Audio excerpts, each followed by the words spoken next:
Welcome to another day in the life of an entrepreneur. Here's what I've done today. I've hired that big white coach behind me and I'm filling it up with entrepreneurs and business owners. It's like a school trip for entrepreneurs. I'm going to show them around all my businesses, why I bought them, how I funded them, and what I'm doing to grow the profitability in my business ecosystem. Today, you're going to be able to swipe and deploy some ideas. Join me on the big white coach.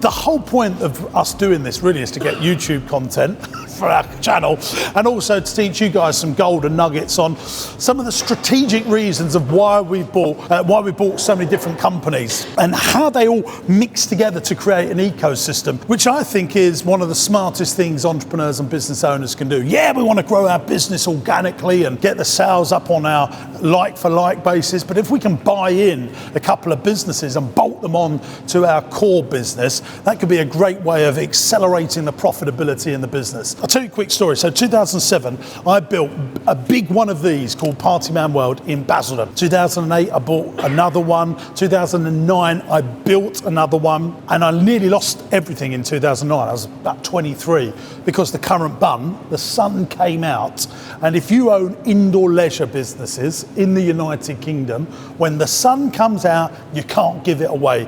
Brits, like most of us probably this weekend, we don't want to be inside because it's so rare. We want to go outside and enjoy the sun. Well, 2009 was a particular sunny year. So we had sunny day after sunny day after sunny day. I'd got myself into millions of pounds worth of debt as a 23-year-old, not enough cash coming into the business. And what I did was think, right, if I get through this, I've got to change my model. And this is something that I've really learned in business. People can have a business model that does just about okay, just about gets by. And actually, I think that's like 70% of businesses. You know, you've got a corner shop. You just about get by. You just about bring enough money in. You just about, pay yourself. And then you have these moment of glory days where you have a really good trading day and you have a little bit of cream for yourself and maybe you can afford a week's holiday in Spain, I don't know, and you just about get by and you work really hard. But actually, if you can just tweak the model, this is what I learned, where you can get multiple revenue streams out of the existing overhead, you're onto a winner. Anyway, so I employed Faye 6 months ahead of time and she opened our first nursery in Lakeside Shopping Centre, then one in Wembley, then one in Basildon, and then we kept opening them. It was bloody brilliant. Leaders eat last. Invest in people, that was the big lesson there. Multiple revenue streams. We'd now fixed the model. The business became so much more profitable, mainly because we could sweat the overhead.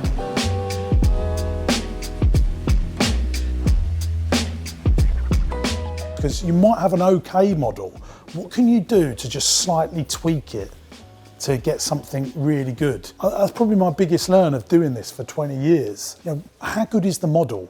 Is it just an okay model? What can you do to just finesse it a little bit? And do you know what? Usually that's just a notepad and some good quiet thinking time and maybe meeting other business owners and maybe swiping some ideas outside of your industry.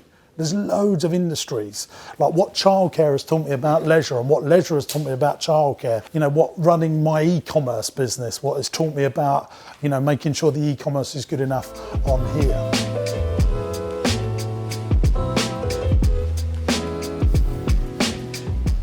But as a rule of thumb, for every million, used to say for every million you invest, you would get 100,000 visitors. Now, for every million you invest, you get 40,000 extra visitors. See, that's what's great about the nursery model. There's hardly any capex, but the nursery fills up because of the leisure. I always like to think of it like a tree, and the farm is the tree. You keep on feeding the leisure and then the fruits of the nursery, the membership and your Father Christmas event, but you only get those fruits because you're feeding the tree.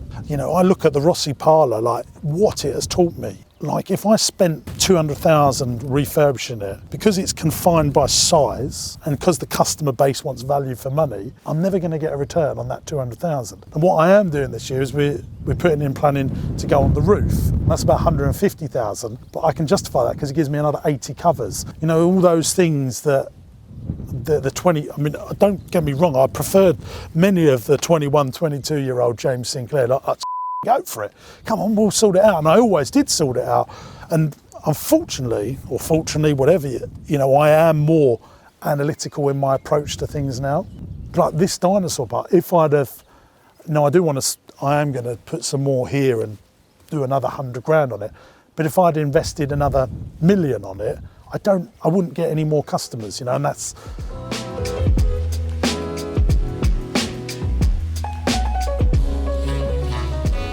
So the reason that I've always liked commercial property, and another little story for you, when I was 17, 18, 19, I got into buy-to-let like lots of UK entrepreneurs and business owners, put your money in bricks and mortar. And when I was about 25, I met a guy who was about 60 years old, ultra wealthy. And one of my first interactions with him, I said, how many houses do you own? How many flats and houses do you own? Do you rent out? Because I knew he loved property. And he went, I haven't got any. I thought you had loads of property. He said, yeah, I've got loads of property, just not flats and houses. I've got warehouses.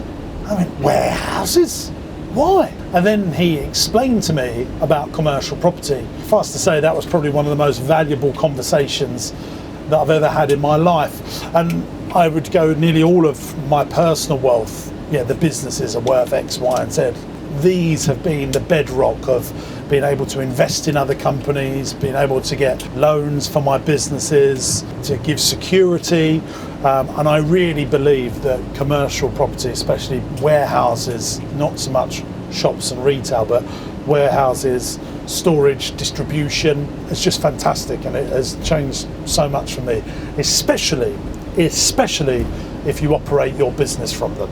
But today we are going to a place where I don't operate my business from them. This is just purely property investment.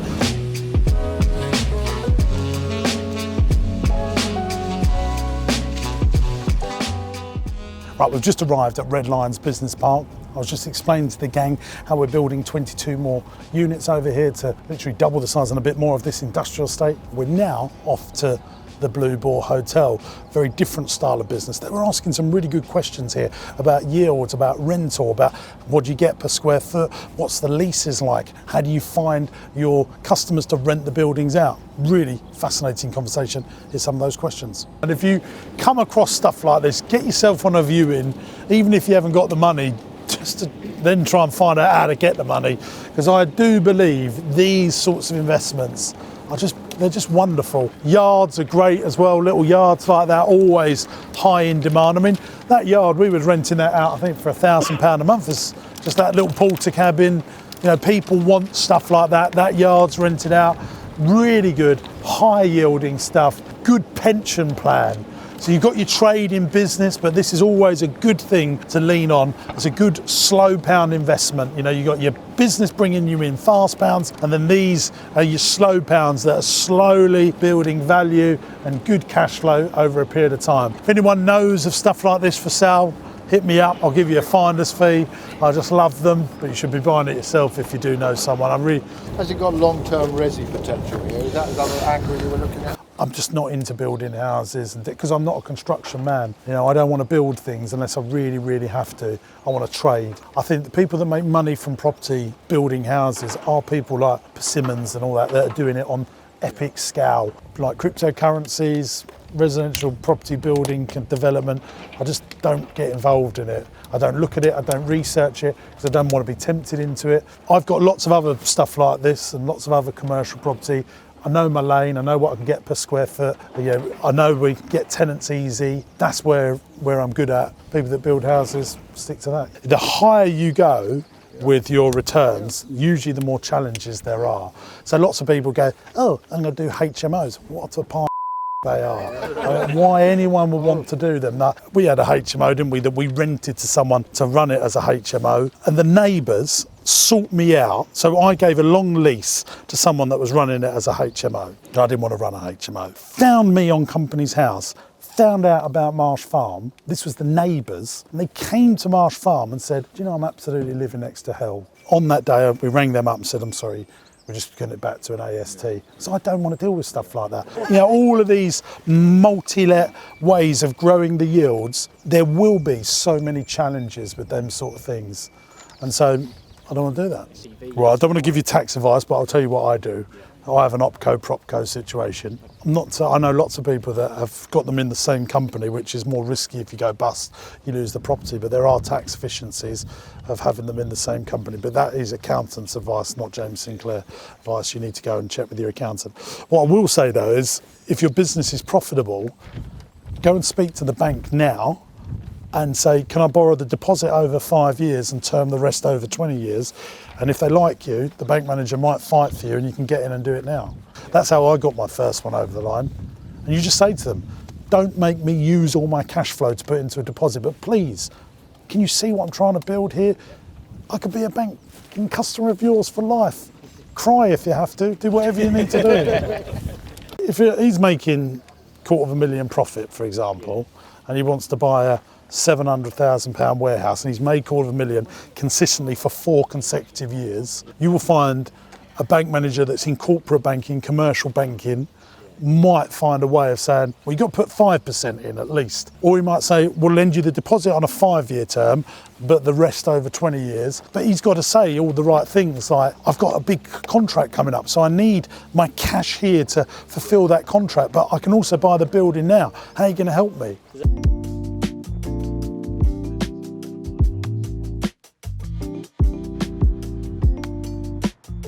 And I do spend 2, 3, 4 days a month just viewing businesses to buy religiously. I think it's a really good thing for business owners to do. You'll always learn some golden nuggets that you can take away into your business, because you're getting business owners that are trying to sell their thing.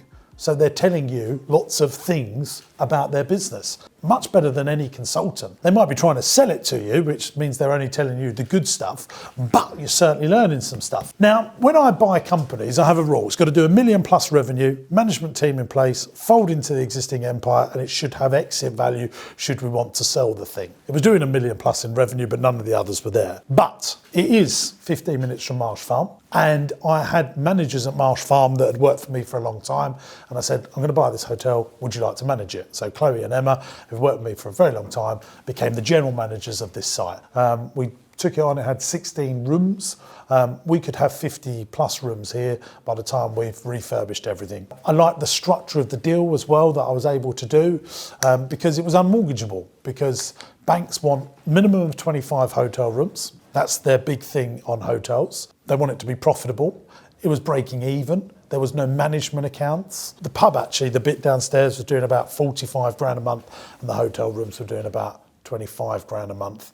And then there was some functions up here and some functions in the restaurants. The restaurant was closed down, just being for bed and breakfast. I didn't want to open the restaurant, but I've decided we are going to open a restaurant here because we're not going to pay any other rent and rates. We've got the commercial kitchen, we've got the space. So we're going to invest a couple of £100,000 and open a very simple, pubby, gastro, good value for money, but not cheap.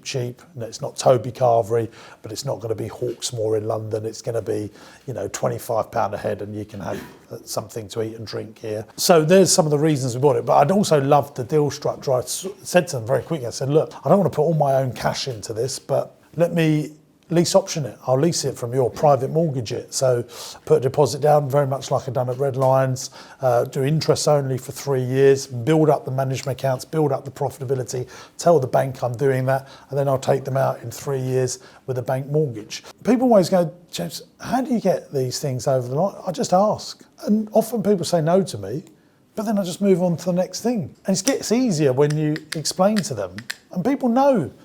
Like, if you haven't got good accounts, it's very hard to fund it. They find out this stuff, and I give them all the evidence. And then I say, look, these are all my other businesses. I've done this time and time again before. So managed to get into here, and I committed. I said, look, I'll spend 300 grand on the place before I get it mortgaged to turn it into a commercially profitable enterprise.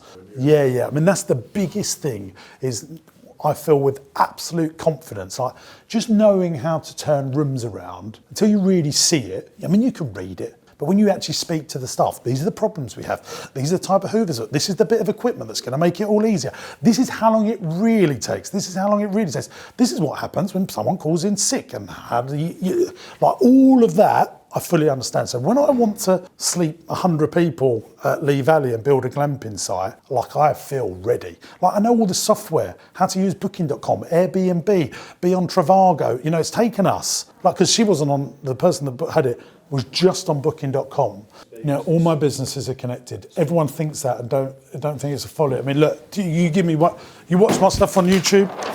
I'll give you an example now. So this hotel, I use it for this, for my seminars. That's one connection. All my food services business, you know, Rossi, all the food and drink that comes in here comes from Rossi.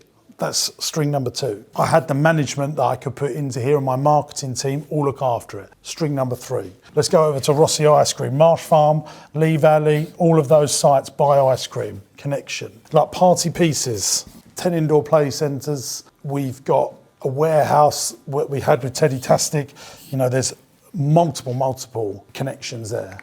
So no, I don't left field it and just do something I don't want to do. The only thing maybe is property, and maybe what I'm doing here today, but actually what I do here today builds my personal brand, so that when I want to be creative on doing a deal like this, the amount of people every single day, James, would you like to buy this? James, I've watched you on YouTube. Would you like to buy my business? Like, I'm in a one-horse race. And also it's great for recruitment. We just recruited someone in a development role in all of our businesses. They came to the interview ready to work for us because they've watched loads of my YouTube videos. So it's a massive recruitment tool, building a personal brand.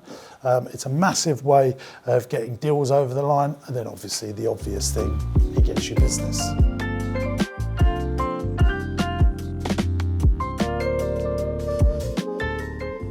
Well, from an Essex bus to a London bus. Why is this relevant? Well, because I'm coming to London to do a big 2-day live event. It's called Business Masterclass, and I've run it before. It's absolutely superb to explode the growth in your profits.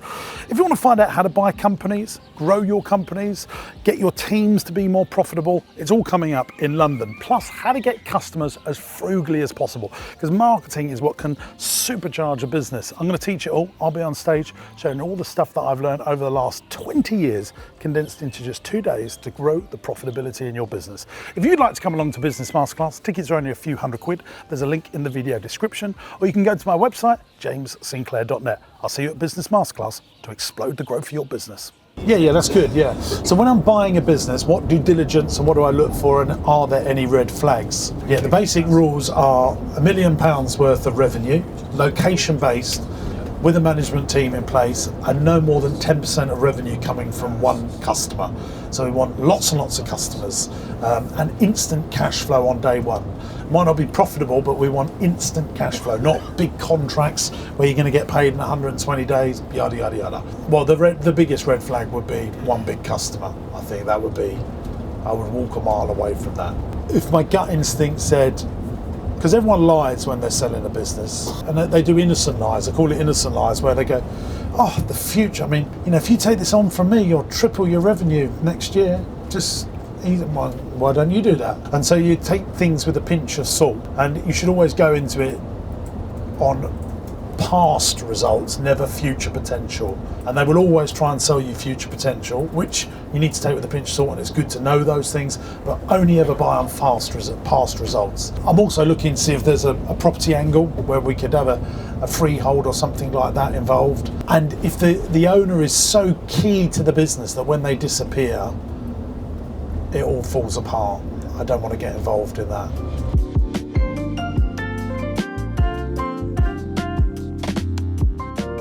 Obviously, weather affects these businesses. If it's really sunny, people won't come here as much. If it rains, like a money printing machine. It was owned by the company, and then I bought it off of the shareholders that owned. Well, they had an opco-propco situation. We bought the holding company and everything in it. I'm guessing that because I bought on the value of it all combined, but because I bought next door, I'm guessing this is maybe 1.8, 1.9. I mean, let me tell you, I'll work it out properly for you. 1.9 to what, 2 million. I've just done the square foot times the 135 quid. Well, from 3 o'clock onwards, it's open. And then you have to think, well, to turn all the lights on, if you're not bringing in £1,000, I don't want to, spend £500 to bring in £100. That's why I close Marsh Farm now, Monday to Friday. Everyone's in nurseries. And I know, because our nursery business is exploding. And so you just have to accept, actually, it's cheaper to close. Is that hard to do that? No, I've got much better at that. Looking at it from a cold, analytical businessman point of view, bringing people into buildings causes more wear and tear and more depreciation. If you're bringing them in and you're actually getting good money for it, it's worth doing. But if you're just bringing in volume and just turning cash flow, then actually it could be costing you more by opening. If you're running a roller coaster, every time that roller coaster goes round or that funfair ride goes round, it costs you money. So if everyone's coming in on cheap tickets, your depreciation is going through the roof, your maintenance is going through the roof, and actually it might be cheaper to close and bring people in on the right money with less days, with less wear and tear. Same with hotel rooms. You know, everyone go, well, you know, reduce the rooms, sell them for 50 quid a night and maybe be oversubscribed. But actually, it's better to have, you know, it's turning £120 than only being half the amount of time because you've got less wear and tear.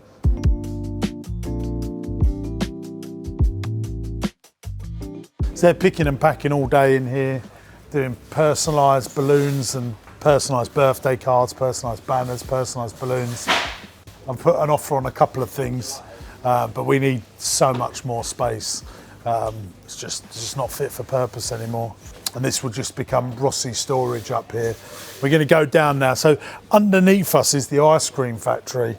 So like this stuff here, like a table piece thing, we bought all the stock. But when we repeat those lines, to get something of that quality, test it, let's go to China, get the samples back, blah, blah, blah, cost it, all of this stuff. And a brand that's 30 years old, the PR we got from it was huge. We're making about 10 grand a month from Party Pieces website profit at the moment. You spend a lot of money on Google ads. I don't feel we've got that right yet, but I think in 3 years' time I'll go, that was a very good buy. If we do 5 million turnover in Teddytastic, $1 million, so 20% is coming from direct to consumer, the rest is wholesale. That direct to consumer, Party Pieces is helping us grow that massively. Of the Party Pieces website, 70% of it's personalised, what that team are working on. We're sitting on £2 million worth of stock at any one time across the warehouses. That's going to become 4 million. It just has to be because to fulfil the contracts. So if you was turning 5 million in Teddytastic, you would have a £300,000 payroll. You turn 5 million in childcare, you'd have a 2.8 million pound payroll. If I had my choice, I'd much rather be sitting on stock than big wages. One of the attractions was this big yard, that having this is very rare to get 2 yards on commercial property. That is so unusual now. So if you're looking, you've got both. It's a winner-winner chicken dinner. Right, just taking the gang around RollaCity and the Rossi Ice Cream Factory and where we distribute all of our products for Teddytastic. I learned a lot there. I think there was some huge value on what the value is of owning the properties that your business operates out of. And even if you think that's an impossibility right now, even if you haven't got the deposit or the finances to do that, I think if you have that as your North Star with an aim to get to it, it's really going to game change your business. And remember, business is a marathon, not a sprint. And it's about having those goals to get to, thinking with the end in mind. And hopefully I've implored that on our team that came round with us today. And now we're off to the Rossi Ice Cream Parlour for a lovely little ice cream. What a way to end the day. Come on, let's go. You are going to taste some ice cream. We're going to where it all began. We're going to the Rossi Parlour. So this business that we're about to see now, we bought this, and this is the most I've ever paid for something. 1.2 million of Great British pounds for a leasehold business. It still blows my mind. Even in February, it will take 90 grand, this one little shop. In August, it will take £180,000, and that's primarily on ice cream and drinks. I can't begin to tell you, when you buy into establishment, I know I said it multiple times today, but when you buy into establishment, really buy into people's habits. This is what you're doing, like when you buy old businesses. People go, oh, I've always gone there. You know, my parents gone there, my grandparents went there. Like, it really does give you a head start. It's a pre-war building. She's an old girl, and you'll see we've done all the plans now to put the seating on the roof, which we're going to put in for planning. So we should hopefully hope for that for February, March next year. About £150,000 investment, but it will give us a lot more covers. We're turning people away all the time there. And then you can try as many ice cream flavours as you like. I'll see you there in just, I reckon it'll take us 10 minutes to get there. And you'll see the seaside on the way, eh?